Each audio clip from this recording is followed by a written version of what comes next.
بسم اللہ الرحمن الرحیم۔ السلام علیکم ورحمۃ اللہ وبرکاتہ۔ بسم اللہ الرحمن الرحیم۔ عزیز طلباء کرام، ایم اے اسلامیات کے مضمون فقہ و اصول الفقہ کا آج ہمارا سبق نمبر 65 ہے، جس کا عنوان ہے فقہ اسلامی کے ثانوی ماخذ۔ نیا سبق شروع کرنے سے پہلے ہم پچھلے سبق یعنی سبق نمبر 64 کا خلاصہ دیکھتے ہیں۔ پچھلے سبق میں ہم نے مصالح مرسلہ کی مثالیں پڑھی تھی، اس کے بعد پھر ہم نے مصالح مرسلہ کی تعریف پڑھی تھی، اور اس کے بعد پھر ہم نے کچھ اہم عناوین پر بات کی تھی، جس میں مصالح مرسلہ اور امام مالک رحمہ اللہ کا کیا تعلق ہے۔ ایسے ہی ہم نے مصالح مرسلہ کی چند شرائط پہ بات کی تھی کہ اگر وہ شرائط پائی جائیں گی تو پھر مصلحت کو بنیاد بنا کر کسی بھی حکم کا استنباط کیا جا سکتا ہے۔ ایسے ہی پھر دوسرا ماخذ استصحاب کے بارے میں ہم نے پڑھا تھا، استحساب کی مثالیں پڑھی تھی، استصحاب کی تعریف پڑھی تھی، اور سب سے آخر میں ہم نے استصحاب کی اقسام پر تفصیلی گفتگو کی تھی۔ تو انشاءاللہ آج کے اس سبق میں یعنی سبق نمبر 65 میں ہم پڑھیں گے شرائع ما قبلنا کا معنی اور مفہوم، اور اس کے بعد پھر پہلی شریعتوں کے حجت ہونے کے دلائل پر گفتگو کی جائے گی کہ شرائع ما قبلنا جو حجت ہے تو اس کے دلائل کیا ہیں۔ تو قرآن مجید سے دلائل دیکھیں گے، احادیث مبارکہ سے دلائل دیکھیں گے۔ ایسے ہی شرائع ما قبلنا سے استفادہ کرنے کا طریقہ کیا ہے، اس سے کیسے مسائل کا استنباط کیا جاتا ہے، تو اس پر تفصیلی گفتگو کریں گے انشاءاللہ۔ اور ایسے ہی آخر میں ہم اخذ و استفادہ کی ممانعت والی روایات کا جواب دیں گے کہ کچھ روایات، کچھ احادیث مبارکہ ایسی ہیں جن سے ثابت ہوتا ہے کہ پہلی شریعتوں سے استفادہ کرنا، پہلی شریعتوں کے احکامات کو لینا جائز نہیں ہے، تو ان روایات کا جواب دینے کی کوشش کریں گے۔ تو سب سے پہلے ہم دیکھتے ہیں شرائع ما قبلنا کا معنی اور مفہوم کیا ہے۔ تو شرائع ما قبلنا کا مفہوم یہ ہے کہ نبی کریم صلی اللہ علیہ وسلم سے پہلے جتنی بھی شریعتیں آئیں، انبیاء کرام پر جتنی بھی ہدایات کے طریقے اور راستے نازل ہوئے، اور جو اس امت کے پاس محفوظ ہیں، محفوظ چلے آ رہے ہیں، تو نبی کریم صلی اللہ علیہ وسلم نے ان میں سے چند پر عمل فرمایا، اور عمل اس لیے فرمایا کہ جیسے وہ پہلی شریعت میں قابل قبول تھے اور پہلی شریعت کے زمانے اور تقاضے کے مناسب تھے، اس کے مطابق تھے، اس کے حالات کے مطابق تھے، ایسے ہی موجودہ حالات اور موجودہ تقاضے کے بھی وہ مطابق ہیں، اس لیے نبی کریم صلی اللہ علیہ وسلم نے ان پہ عمل کیا۔ تو اس کو کہا جاتا ہے شرائع ما قبلنا، یعنی پہلی شریعتوں کے احکام سے مسائل کا استنباط کرنا۔ تقی امینی صاحب اپنی کتاب فقہ اسلامی کے تاریخی پس منظر میں شرائع ما قبلنا کے بارے میں لکھتے ہیں کہ اس سے مراد منزل من اللہ ہدایت کے تمام وہ راستے اور طریقے ہیں جو دوسری امتوں کے پاس محفوظ تھے، اور رسول اللہ صلی اللہ علیہ وسلم نے اس پر عمل فرمایا تھا۔ ظاہر ہے کہ اس میں وہی باتیں داخل ہوں گی جو حکمت الہی اور اس کے بنیادی اصولوں کے موافق تھیں۔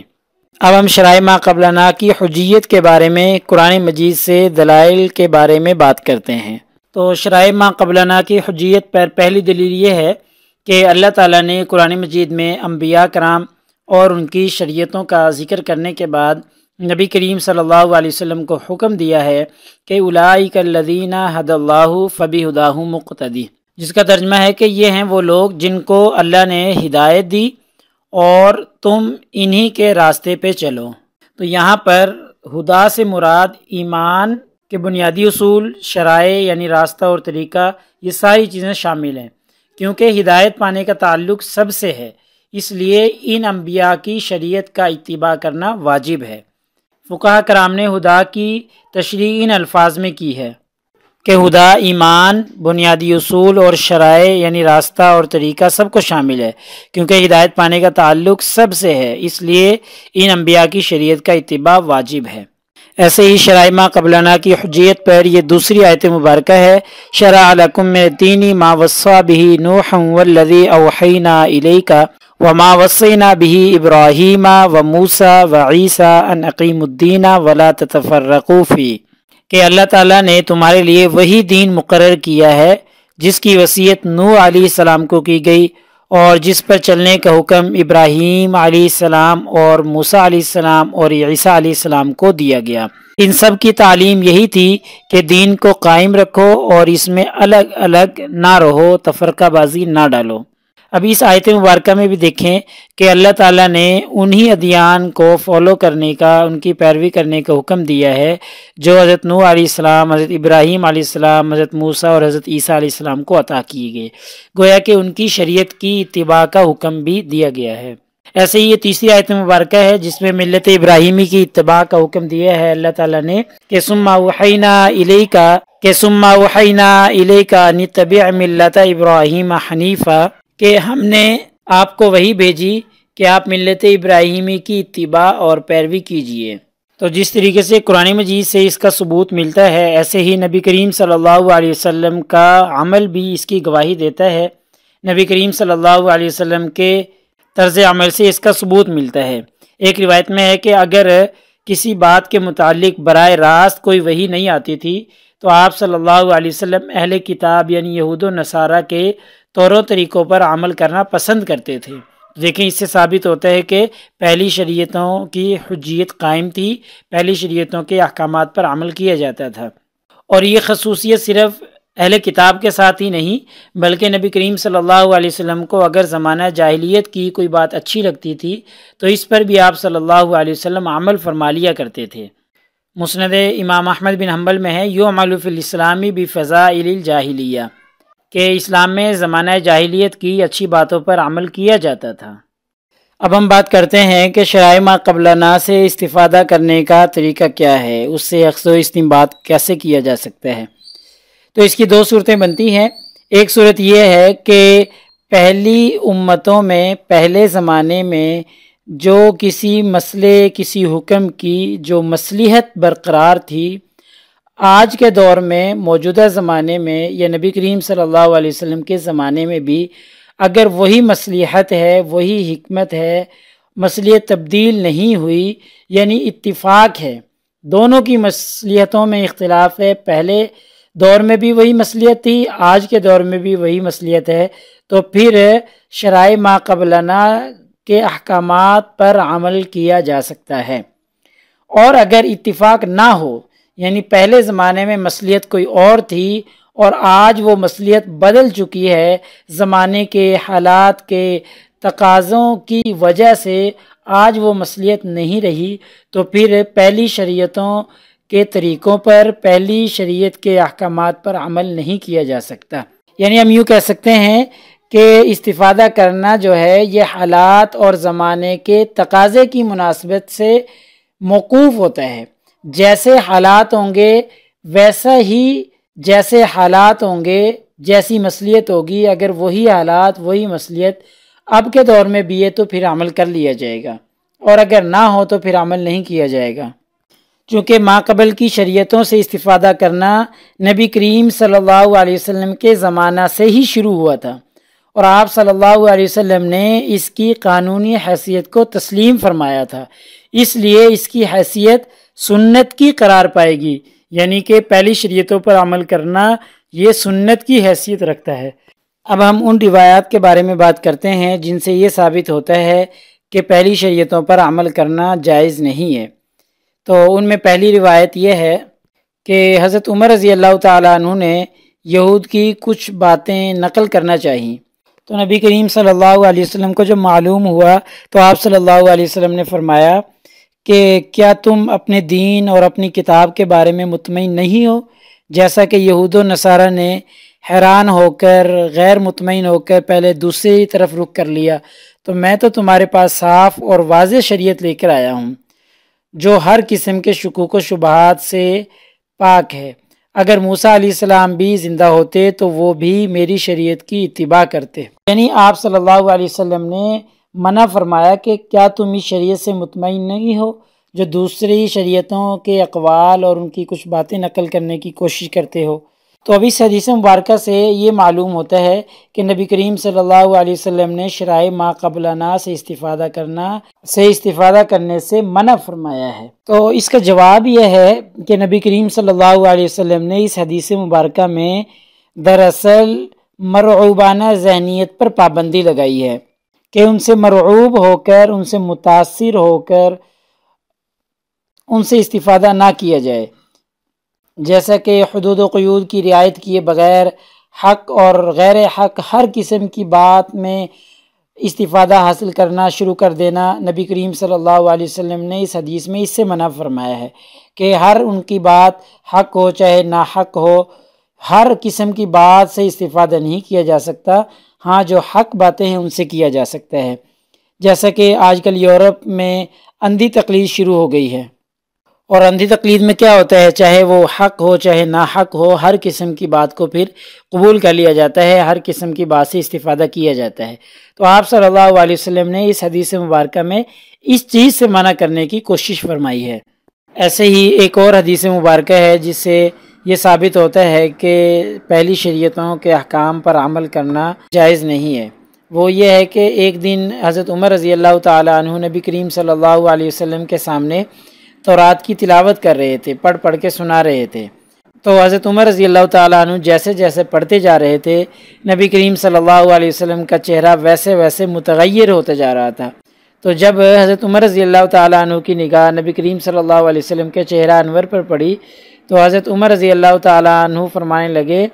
کہ اعوذ باللہ من غضب اللہ و غضب رسولہ، کہ میں اللہ کی پناہ مانگتا ہوں اللہ اور اس کے رسول کے غضب سے۔ اور پھر آگے فرمایا رضینا باللہ رب و بالاسلام دینا و بمحمد النبی، کہ ہم راضی ہیں اللہ تعالیٰ کے رب ہونے پر، اسلام بطور دین ہونے پر، اور محمد کو بطور نبی صلی اللہ علیہ وسلم ہونے پر ہم راضی ہیں۔ اس کے بعد نبی کریم صلی اللہ علیہ وسلم نے فرمایا کہ اس ذات کی قسم جس کے قبضہ میں محمد کی جان ہے، اگر موسیٰ علیہ السلام بھی اس وقت نمودار ہوتے اور تم مجھے چھوڑ کر ان کی اتباع کرتے تو بھی سیدھے راستے سے گمراہ ہو جاتے، اور اگر حضرت موسیٰ علیہ السلام زندہ ہوتے اور میری نبوت کا زمانہ پاتے تو وہ بھی میری پیروی کرتے۔ اب دیکھیں اس روایت سے بظاہر یہ معلوم ہوتا ہے کہ پہلی شریعتوں سے استفادہ کرنا، احکام کا استنباط کرنا منع ہے، لیکن جن لوگوں کی نظر دوسری حدیث پر ہے وہ اسے پوری طرح سمجھ سکتے ہیں کہ اس حدیث کا مقصد یہ ہے کہ حالات اور تقاضے بدل جانے کی وجہ سے احکام میں تبدیلی آ جاتی ہے۔ تو اس طرف توجہ دلائی گئی ہے اس حدیث مبارکہ میں۔ اس سے یہ نہیں کہا گیا کہ پہلی شریعتوں سے استفادہ کرنا منع ہے، نہیں، بلکہ یہ توجہ دلائی گئی ہے کہ حالات کے بدل جانے کی وجہ سے احکام بھی بدل جاتے ہیں۔